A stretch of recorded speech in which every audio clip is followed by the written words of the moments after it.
Hello friends, today we have with us Mr. Gautam Bambawale. He is a retired Indian diplomat and has served as India's ambassador in China, Bhutan and Pakistan. He is considered to be an expert on China-related matters, and today we will be talking to him how this COVID crisis offers an unique opportunity to India to present itself in a much better way on global platform. So, Bambawale sir, thanks. Welcome to the discussion.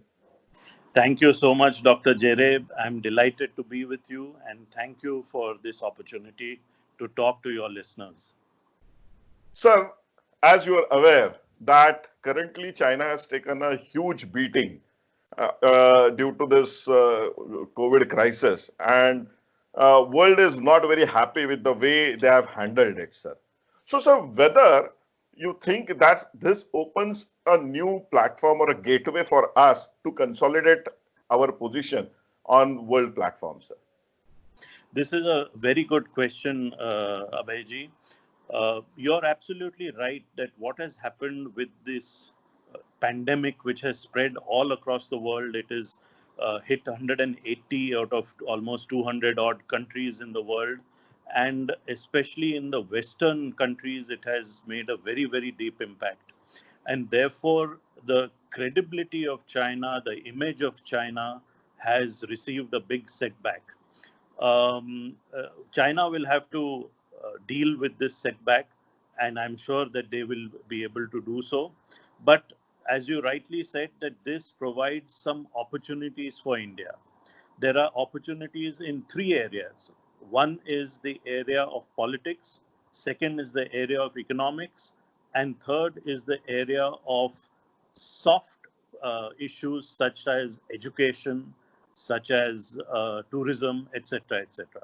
So let me just quickly outline in these three areas how India could stand to benefit.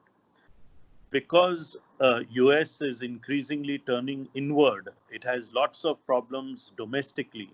And because China's image, because China's credibility has taken a hit, I think there is a lack of global leadership, which we can see even during this crisis, this pandemic.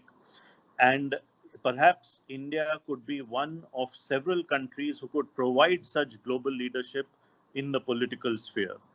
In the economic sphere, as you know, already many companies, international firms from countries like Japan, Korea, Germany, UK, USA are thinking of relocating their production out of China and in other countries, whether it is their home country or whether it is countries like Vietnam, Malaysia, and India. I think we have to be quick in this, and we must take advantage of the relocation of these companies so that at least some, if not all of them, come to manufacture here in India. And this will be in keeping with Prime Minister Modi's idea of Make in India. And finally, on the soft side, I think that we have the opportunity to get more foreign students to study at our universities, because this is an option which will open up as less students may want to go to China or to other countries to study. So in all these areas, I think India has an opportunity, but the key is to move fast. Thank you. But sir, as you rightly said, that this could be a unique opportunity because a lot of international businesses might think of moving to India. But unfortunately, still we are very low on ease of doing business. FDIs are not opened up. And even as you rightly, and as you yesterday saw, there is a notification from government saying that now they are going to monitor very critically the foreign investments which are coming up into India also. So in such scenarios, do you really believe that these businesses which are getting out of China will actually want to relocate in India? Yes, that's an excellent question, Dr. Jereb, and let me try to answer that. You are not wrong that it is not that easy to do business in India. Not only for foreign companies, it is not even easy for Indian entrepreneurs or Indian companies. And I think the effort of our government is to make it easier to do business in India not just for foreign companies, but also for Indians and Indian companies. We have succeeded up to a point, but there are many drawbacks, as you have rightly pointed, which need to be targeted, which need to be corrected. But at the same time, I think there are certain advantages which we have in India which is not available in other countries. One, the labor costs are very, very low in India as compared to most countries across the world. So where there are labor intensive or let me say where a lot of labor is required are areas where we can do well.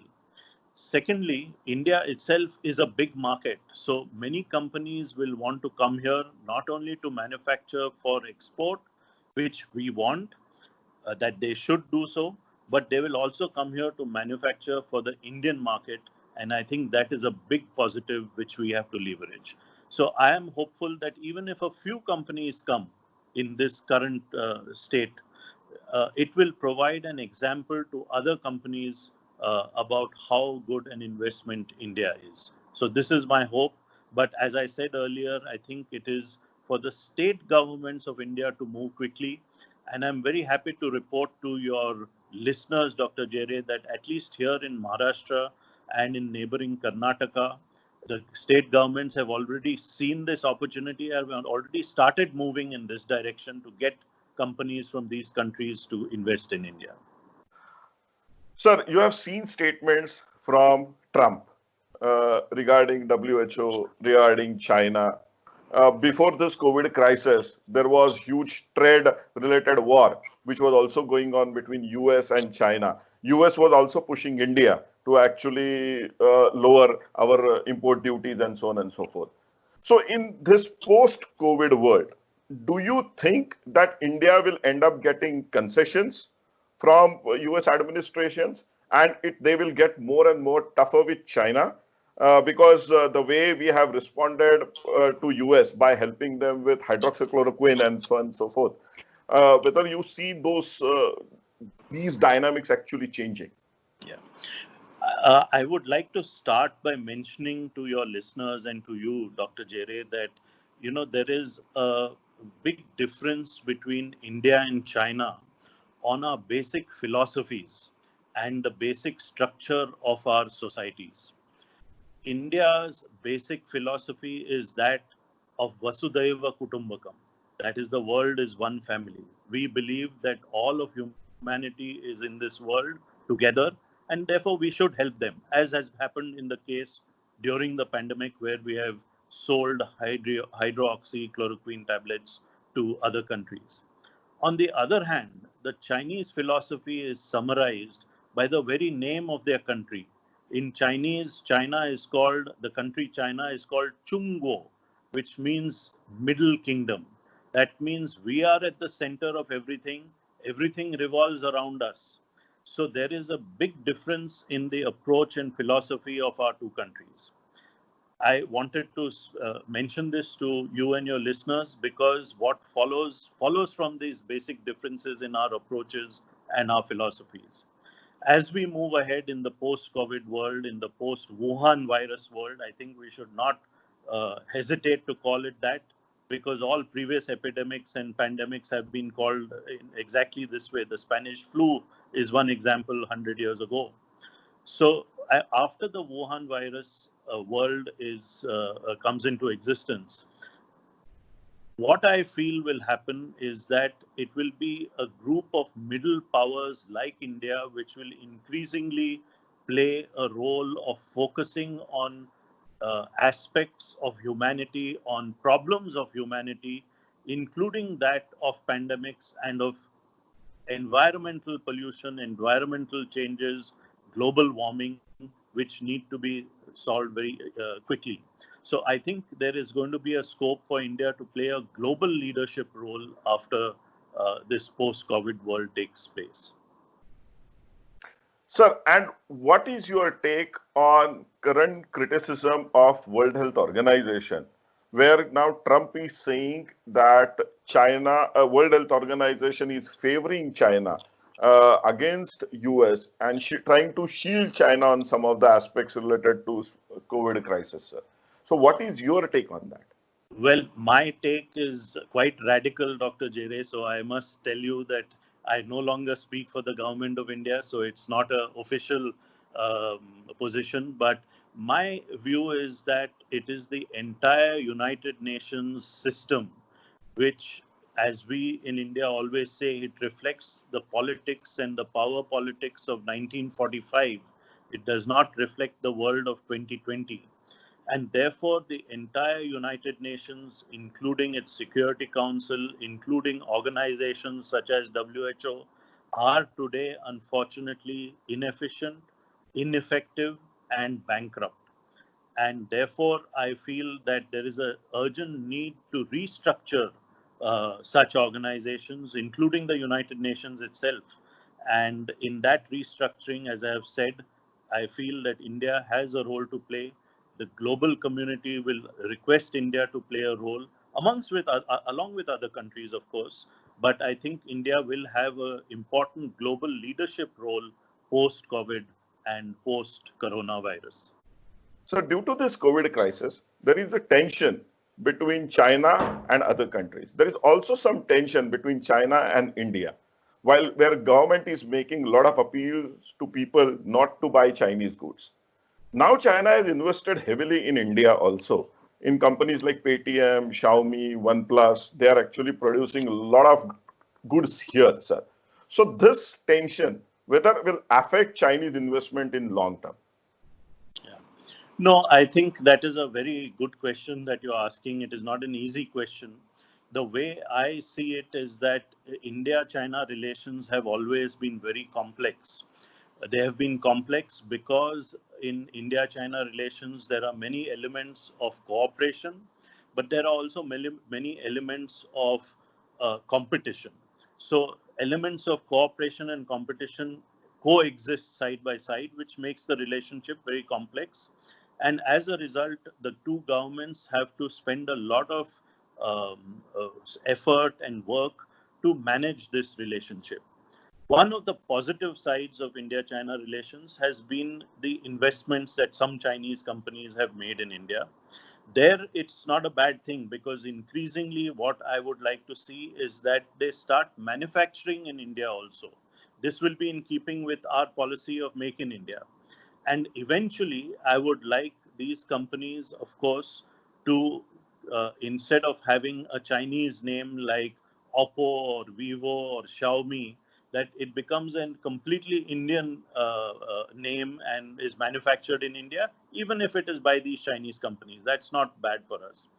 But I think where we have to be careful is where Chinese companies and Chinese entities start investing in Indian companies by buying their stocks and their shares.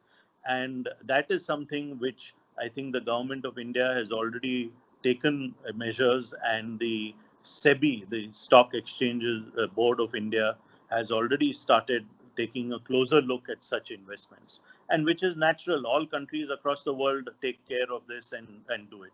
So I think there is a scope for greater manufacturing in India by these Chinese companies. And then eventually, I hope that the product itself will get an Indian name rather than a Chinese name. So, sir, a few days back, there was a news item which I actually read where Chinese companies and Chinese government have started looking for distressed units in Germany, Italy, Spain, because they are exploring windfall gain out of it. So, sir, do you think that such kind of opportunities are available for India also in Western world, and whether India should actually go ahead and explore these possibilities? Yeah. Dr. Jere, there is one big difference between the way India is structured, our economy and society is structured, and the way China is structured. In China, all the surpluses are in government hands. So the Chinese budget, the government's budget, is always surplus. Whereas in India, uh, They are the always in government deficit. budgets are always in deficit, and the wealth or resources in India are all in private hands. because all the resources and the wealth of China is in public hands, whether in sovereign wealth funds or whether in other public entities, they are able to have a coordinated approach to buying such distressed assets. And therefore, as you rightly said, they are looking for such distressed assets to buy out companies all across the world, including in India. But I think we have taken the right measures. A few days ago, the Department of Industrial Policy and Promotion has rightly changed its foreign direct investment regulations to ensure that such things don't happen without the approval of the Government of India. I'd like to tell you one very interesting story of my experience in China. I hope you can hear me. Yes, I can hear you very well, sir. I hope that I would like to share with your viewers and your listeners one very interesting story about China. Wuhan has now become very infamous because this pandemic started there. But in 2018, when I was India's ambassador to China, Wuhan became famous for Indians because that is where the first informal summit between the President of China and Prime Minister Modi took place after the Doklam crisis on our borders. So to us, actually, Wuhan was a place where the two countries came to a kind of understanding with each other about how we will move ahead. Our Prime Minister spoke to President Xi Jinping of China about what is the new India that he has in mind. Similarly, President Xi of China spoke to Prime Minister Modi about what he thinks is the China dream that they are talking about. And I think as a result of the meeting in Wuhan in April 2018 between our two top leaders, a good understanding was reached about how India-China relations will be conducted in the coming years. But of course, I must share with you that the current pandemic is a game changer. It has changed the realities across the world, and we will have to see and work at managing India-China relations in the future also. And I think the two governments are capable of doing it. We might have our differences, but we are also both very realistic that we know that we are neighboring countries, we are two large populations, we have similar goals of wanting to be developed countries and increasing the levels of income and wealth of our populations, of our people. And I think we will learn how to live with each other, and as we have done over the centuries, even in the future. So I am an optimist. I think India-China relations will move ahead on a fairly even track in the coming years. Sir, as you said that you were ambassador in 2017, 2018, India's ambassador in China. You have seen Chinese government working very closely. You have also worked as India's Prime Minister's office before. So, sir, what is the difference in functioning between two governments? Chinese, how they function and how we function? Yeah, that's a very interesting question, Abhayji. You have to start from the very, from the top. That look, India is a democracy, is a country which is where there is devolution of power. Not only the central government, the state governments, the district administrations, the Zilla Parishads, the village level councils, all have their own work to do and have, distributed powers amongst them. In China, it is a very centrally driven process. What the central government sets out as targets have to be achieved at all these levels. And they have the same, they have districts like we do. They are called by different names, but they are given targets for annual achievements which they have to perform. And if you don't perform and don't achieve those targets, you are shunted out. You can find a district administrator, a district magistrate, or a district collector in China. If he doesn't meet his targets, he's shunted out from there. So it's a very unforgiving, centrally driven system, which is therefore very different from ours. Let me just share with you and your viewers one other interesting anecdote from my experience in China. when I was presenting my credentials to President Xi Jinping, um, I can speak Chinese, so I started talking to him in Chinese, and basically I was talking to him about the possibility of an informal summit between him and Prime Minister Modi. Uh, the rest of the Chinese people, which included their foreign minister and their vice foreign minister, couldn't hear what I was saying. So after the meeting was over, they all ran to me and said, "अरे, आपने इनसे बात क्या की? हमको सुनाई नहीं दिया. We must know what you have spoken to him." And I told them, "Look, I will not tell you what we spoke about. Your president will tell you what we have spoken about." So that was a very interesting anecdote that I have from my days in China. But sir, do you believe that because Chinese is a central authoritarian kind of a system, uh, it is much more fast to move, it is much more accountable, and uh, vis-a-vis when in India there is less accountability, lot of corruption happening? No, see, both systems have some positives and some negatives. I'll give you an example. In China, because it is a very centrally driven process, there is also this desire not to let bad news out. And the best example is what happened in Wuhan during the pandemic.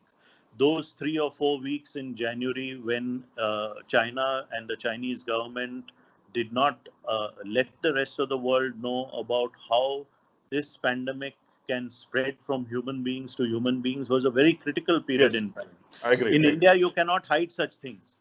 The media, the people, all come to know about it, and they will let you know. So this is a positive for India. This is a very strong positive in India. We might move slower than a centrally driven, a centrally directed country, but I think in a vast country like India, with a population and a diversity in our population, which you all are aware about, it is the best system for India, and China can decide what is best for itself, because it is not as diverse as India. It has a 97% Han populace, which think exactly the same and which do not have differences like we have in India. So I think each has its own, and for each country, a different system is probably best. The question is whether we can live together harmoniously next to each other as neighbors, and I feel that we can. We have shown it over generations, even before we became independent and before the People's Republic of China was established. So I think it is possible, and I think it will happen. So, sir, when it comes to India and China, there are large number of issues to discuss. Uh, Today, we focused our discussion on post-COVID world and India's ability to influence world in post-COVID world. But I would like to do another session with you, sir, on Indo-China border issues. Doklam, Arunachal Pradesh, Sikkim. It will be very, very interesting to know what is your take on these kind of issues. But today we will stop here, sir. So thanks for sparing time and really appreciate for talking to us. Thank you very much, Abhayji. Thank you.